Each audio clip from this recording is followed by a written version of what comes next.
Okay, with that, we are to our budget presentation. And I'm going to apologize and say thank you for your patience as we moved everything around. Thank you.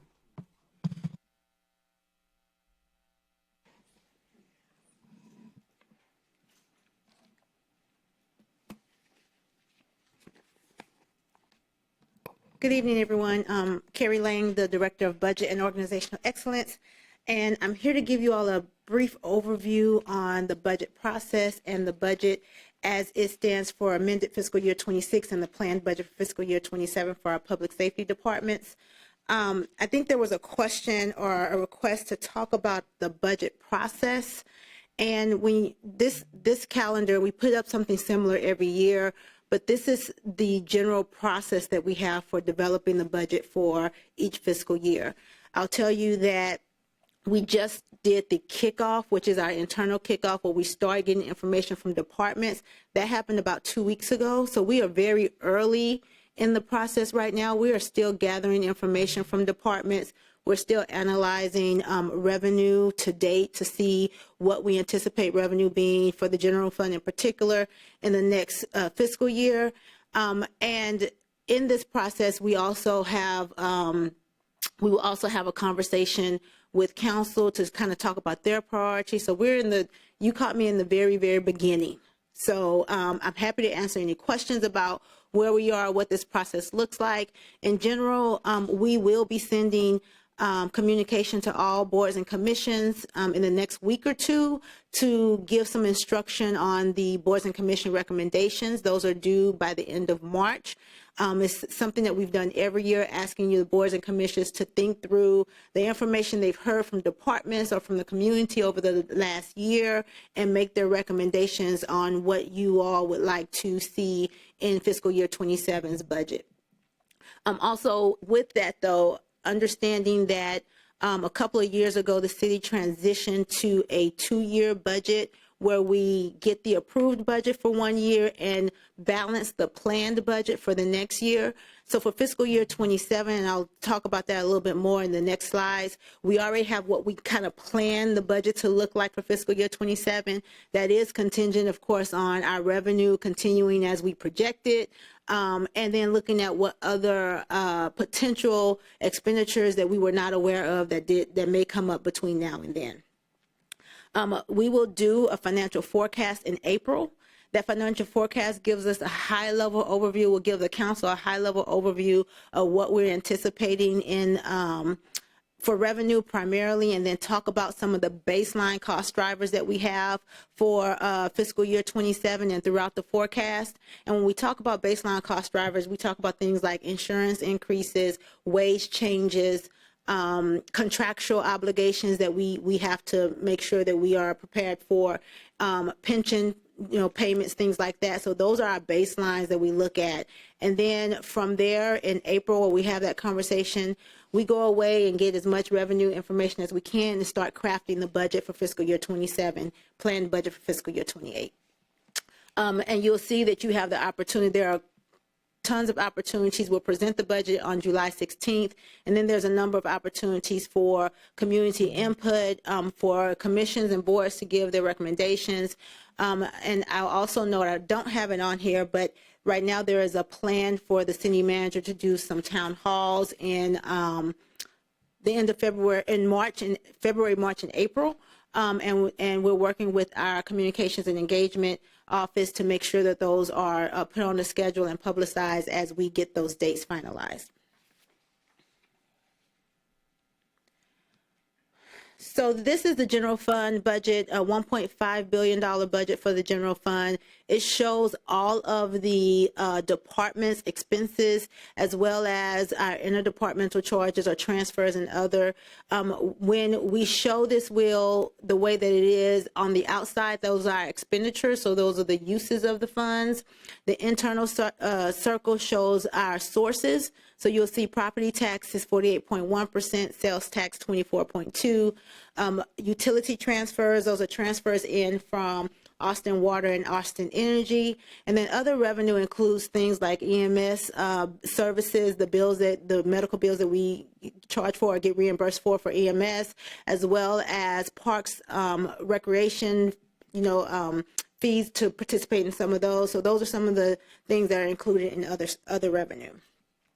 When you look at this wheel, you'll see that we true it up to show how our public safety department looks compared to other departments. So it's 63.2% of the total general fund expenditure in fiscal year 26. And we also show how it looks compared to our revenue. So if you think about our public safety and you look at that inner wheel, the city manager often talks about most of our property taxes, a large portion of our sales tax supports the services of our public safety departments.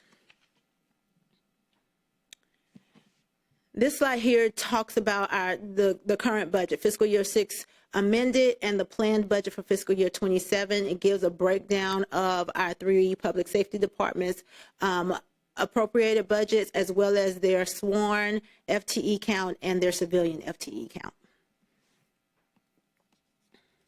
I will note that the amended budget includes a amendment that the fire department had in December to add 22 positions to support the new contract. And then the planned budget includes our base cost drivers that I mentioned earlier. Happy to answer any questions you may have. Okay. I think I'll start off, and thank you for this. In my 5-6 years on the commission, this is the first time the budget office has come to present to the commission directly, so thank you. It's something that I've wanted for a long time, so I appreciate the time. My question, and the chiefs of staff can attest to my bugging them about this, is once their budgets, so as a commission, what we've always done is we'll engage with the boards and commissions recommendations in March, but those very much feel like a wish list. And in previous years, we've really liked taking a look at, once they're done with their budgets, and I know it's rebranded now and called something different, but we've always liked looking at what unmet needs are left on the table. Is there room in this current process for us to do that this year again? So in general, I would say that the way that the process manages what used to be called unmet needs, or what we now call our enhancement process, is different in that it's not an unmet need until it's not in the city manager's proposed budget. And so while in the past there were conversations early in the spring about what our department's needs, what is that going to look like for the department for next year, it really is a conversation that we are having internally, and we don't have a full picture of what will or will not be in the budget until about June. And so having that conversation in March or April or even May, it preempts the city manager from crafting his full budget and his proposal to city council. What I've been telling some of the commissions is you're having conversations with these departments throughout the year. You're having conversations about what their challenges are. You're talking to your community about what they'd like to see in this space. And so I'm recommending, based on that year or so of conversation, you make your recommendations based on that. And then in a lot of ways, it will complement or add to as we're processing what departments turn in as their enhancement requests.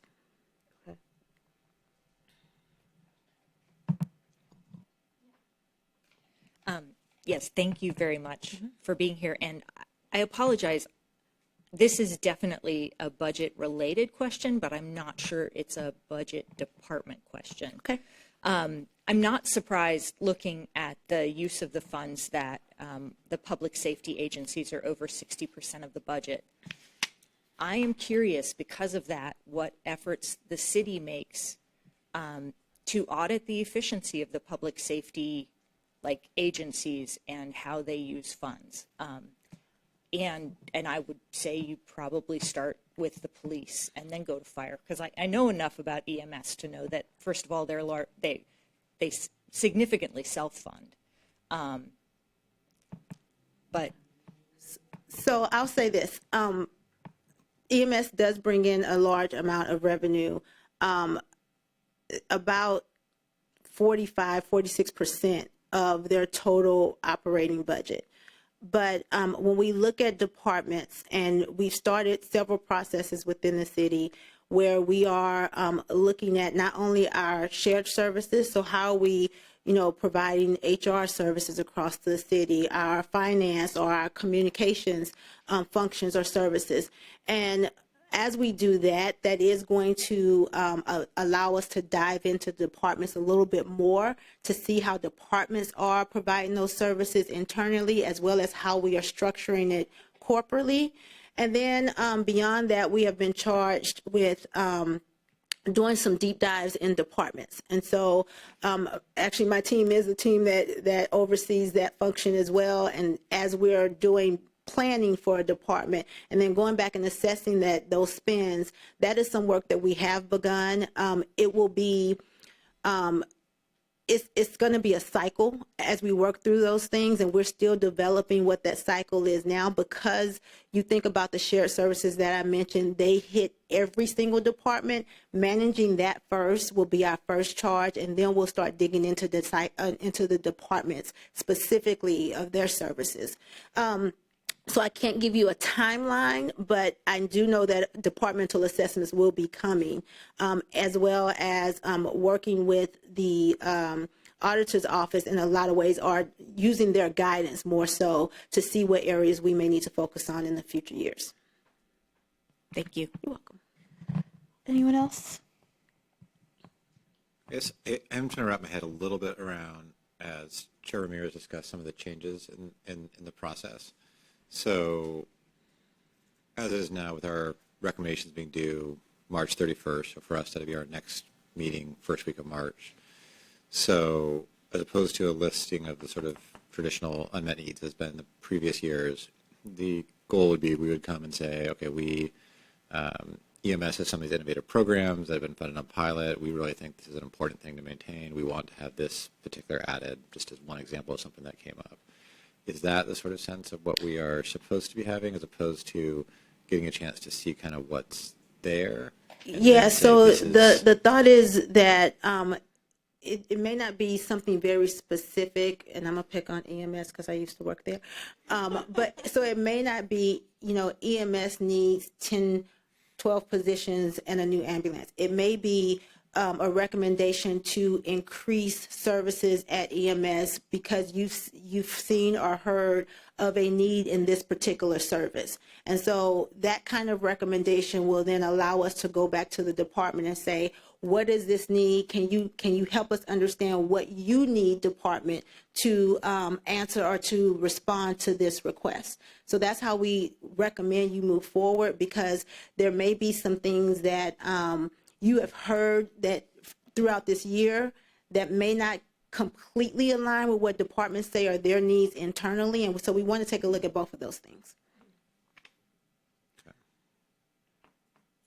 Do we have any more questions online? Okay. Well, I appreciate your time. No worries. We will do our best in March. I will say that we do still like to take a look at the final budgets that departments put together. It's, as Commissioner Bernhardt said, over 60% of the budget. And so we do usually dedicate at least one meeting after the budget has been released to have another discussion. And that was pretty challenging last year. It was really challenging with regards to how much the departments felt like they could discuss. And so I would like us to find a way, and this is me sort of grasping for a constructive way where we can, at that point, after the budget has been released, to have conversations about what the budgets actually look like, and whether or not we have 2 cents to add at that point. We will definitely work with the departments. I know that over the years we've had several different ways of how we've managed, introduced, talked about the budget, and it has evolved with each of our city managers. And so we'll really work with the departments, because ultimately, once the budget is presented by the city manager to council, departments can have conversations about what's included in their budget, what this budget process looks like.